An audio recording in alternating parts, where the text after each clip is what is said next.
In this short tutorial, I want to share a few tips for organizing your RailClone graphs using the link node.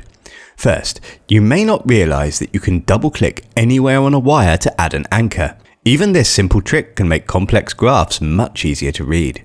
But if you want more control, you can use the link node, which lets you branch a single wire out to multiple downstream inputs.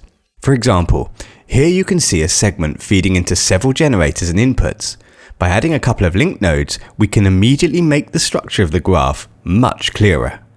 If we add another link node upstream, we can also control the appearance of the wire between them. You can choose between solid, dashed, or hidden lines. If you select hidden, the connection is still visible when the link node is selected, but stays out of the way otherwise.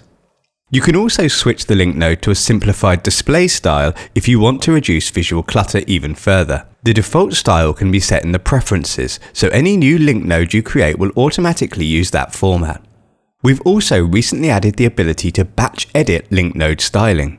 Just select multiple link nodes, right-click and adjust them all at once, including both the node type and the wire style. These may seem like small improvements, but on larger graphs they make a big difference. They really improve readability and make it much easier to come back to your setups later and understand them at a glance.